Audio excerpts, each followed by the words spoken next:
ഇനി സ്വഭാവത്തെക്കുറിച്ച് പറയുകയാണെങ്കിൽ എൻ്റെ സ്വഭാവം എങ്ങനെയാണെന്നുള്ളത് എനിക്ക് നന്നായിട്ട് അറിയാം. എല്ലാവരും ഇങ്ങനെ ഒന്ന് ചിന്തിക്കുക, ഞാൻ എന്താണ്, എൻ്റെ സ്വഭാവം എന്താണ്. ഒരു സന്ദർഭത്തിൽ നമുക്കൊരു ബുദ്ധിമുട്ടായ ഒരു കാര്യം ഉണ്ടാകുമ്പോൾ നമ്മളെങ്ങനെ പ്രതികരിക്കും, നമ്മൾക്ക് ദേഷ്യം വരുമ്പോൾ നമ്മളെങ്ങനെ പ്രതികരിക്കും, നമ്മൾ ദേഷ്യമുള്ള ഒരാളോട് എങ്ങനെയായിരിക്കും പ്രതികരിക്കുന്നത്, നമ്മളെ ദേഷ്യപ്പെടുത്താൻ മറ്റുള്ളവർ ഏതൊക്കെ രീതിയിൽ എന്തൊക്കെ ചെയ്താൽ നമുക്ക് ദേഷ്യം വരും എന്ന് നമ്മൾ മനസ്സിലാക്കണം. കാരണം ചില വ്യക്തികളുണ്ട് നമുക്ക് ദേഷ്യം വരാൻ വേണ്ടിയിട്ട് എന്തൊക്കെയോ പാടുപെടുന്നവരുണ്ട്. എങ്ങനെയെങ്കിലും ദേഷ്യം വരിക, ബഹളം ഉണ്ടാക്കുക, വഴക്കുണ്ടാക്കുക എന്നുള്ള രീതിയിൽ. അത് അവരുടെ ഒരു നേച്ചറാണ്. അപ്പം നമ്മളത് ഒന്ന് മനസ്സിലാക്കി വയ്ക്കുക. നമ്മളെ നോവിക്കാനായിട്ട് അല്ലെങ്കിൽ നമ്മുടെ സങ്കടങ്ങൾ കാണാൻ വേണ്ടിയിട്ട് ഇഷ്ടപ്പെടുന്ന ആരെങ്കിലുമൊക്കെ നമ്മുടെ ചുറ്റും കാണും. ചിലപ്പം നമ്മുടെ മുന്നിൽ അവർ ചിരിക്കുകയായിരിക്കും, പക്ഷെ മുന്നിൽ ചിരിക്കുന്നെങ്കിലും ഉള്ളിൽ എന്താണ്, അവർ വേറെ പല വിചാരങ്ങളുമായിരിക്കും.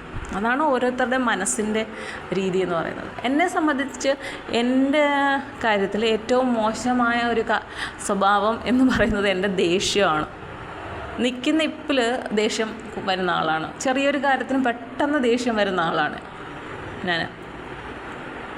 ചെറിയ കാര്യം മതി, അങ്ങനെ ദേഷ്യം വന്നു കഴിയുമ്പോഴത്തേക്കും എനിക്കറിയാം ആ ദേഷ്യം അത് എവിടെ ചെല്ലുന്ന നിൽക്കുമെന്നുള്ളത്. അതുകൊണ്ട് ഞാൻ എന്ത് ചെയ്യും, ഇതൊക്കെ ഇങ്ങനെ മനസ്സിനെ ശാന്തമാക്കാനായിട്ട് ശ്രമിച്ചുകൊണ്ടിരിക്കും. അത് ഞാൻ വിചാരിച്ചാൽ മാത്രമേ എൻ്റെ ആ ദേഷ്യം മാറ്റിയെടുക്കാൻ പറ്റുള്ളൂ എന്ന് എനിക്ക് നന്നായിട്ടറിയാം.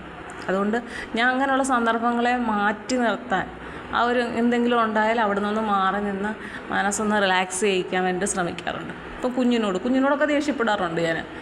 കാരണം അവളെ ഞാനൊരു പ്രത്യേക രീതിയിലാണ് വളർത്തി വരുന്നത്.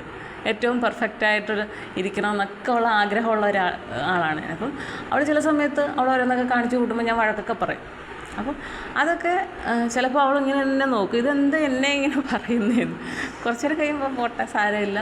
അതൊക്കെ ഒറ്റ സെക്കൻഡിൽ ഞാൻ മനസ്സിലാക്കും, എൻ്റെ കുഞ്ഞാണ്, അവളോട് അങ്ങനെ പറയാൻ പാടില്ല, ദേഷ്യപ്പെടാൻ പാടില്ല, അവൾക്ക് വിഷമാവും. അപ്പം തന്നെ ആ സ്നേഹം കൊണ്ട് മൂടും.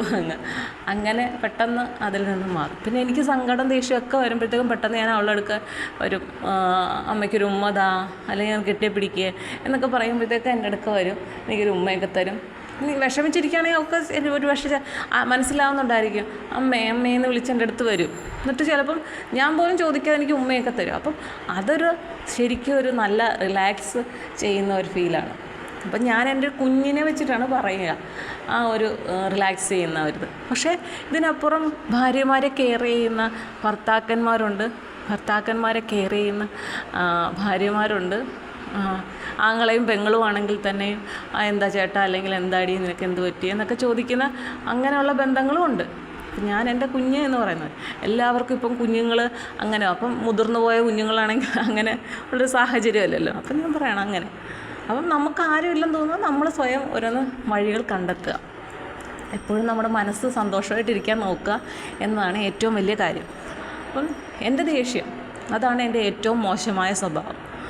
എന്നെ എത്ര വലിയ ദേഷ്യം ഉണ്ടെങ്കിലും ഞാൻ ദേഷ്യം കാണിക്കുന്ന അല്ലെങ്കിൽ എനിക്ക് ദേഷ്യമുള്ള ആൾ എന്നോട് ഒന്നൊന്ന് സംസാരിച്ചാൽ, എന്തുണ്ടോ സുഖമാണ്, എന്തെങ്കിലും ഒന്ന് ചോദിച്ചു കഴിഞ്ഞാൽ അപ്പോൾ അത്രയും ദേഷ്യവും എന്നിൽ നിന്ന് ഇല്ലാതാവും. പക്ഷേ എന്നോട് പിന്നെയും ദേഷ്യം കാണിച്ച് വാശി കാണിക്കുകയാണെങ്കിൽ ഒരു കാരണവശാലും ഞാൻ ആ ഭാഗത്തേക്ക് പോകില്ല. ഇപ്പോൾ എൻ്റെ ഭാഗത്ത് തെറ്റുണ്ടെങ്കിൽ ഞാൻ പോവും, ചെന്ന് കാല് പിടിക്കാനും ഞാൻ തയ്യാറാവും. ഞാൻ തെറ്റ് ചെയ്തിട്ടുണ്ടെങ്കിൽ ഞാൻ അതിന് തയ്യാറാകുന്ന വ്യക്തിയാണ്. പക്ഷേ എൻ്റെ ഭാഗത്തൊരു തെറ്റില്ലാതെ എന്നിലേക്ക് പലതും അടിച്ചേൽപ്പിച്ച് എന്നെ വിഷമിപ്പിക്കാനാണ് ശ്രമിക്കുന്നതെങ്കിൽ, അല്ലെങ്കിൽ എന്നെ വേദനിപ്പിക്കാൻ ഒരു വ്യക്തി ശ്രമിക്കുകയാണെങ്കിൽ ഞാൻ ആ ഭാഗത്തേക്കേ പോകില്ല. ആ ഒരു ബന്ധമേ എനിക്ക് വേണ്ട. എന്തിനാണ് അങ്ങനെയുള്ളൊരു ബന്ധം നിന്നിട്ട്? ആ ഒരു ബന്ധം കൊണ്ട് നമുക്ക് വേദന മാത്രമേ ഉണ്ടാവുള്ളൂ.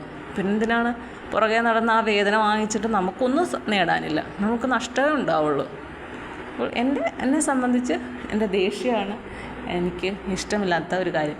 പിന്നെ അടുക്കും ചിട്ടയൊക്കെ വെച്ച് കഴിഞ്ഞാൽ അത് അതുപോലെ ഇരിക്കണം. വലിച്ചു വാരി ഇട്ട് കഴിഞ്ഞാൽ അപ്പോൾ എനിക്ക് ദേഷ്യം വരും. തറ തുടച്ച് കഴിഞ്ഞാൽ കുറച്ച് നേരത്തെങ്കിലും വൃത്തിയായിട്ടിരിക്കണം. അല്ലാതെ അങ്ങനെ ഇങ്ങനെയൊക്കെ വാരിയിട്ട് ഒരു അടുക്കും ചിട്ടയായിട്ടൊക്കെ എപ്പോഴും ഇരിക്കണം, വീടിനകവും എന്നൊക്കെ ആഗ്രഹിക്കുന്ന ആളാണ്. പിന്നെ മറ്റുള്ളവരതിനെ ശ്രദ്ധിക്കുന്നില്ല.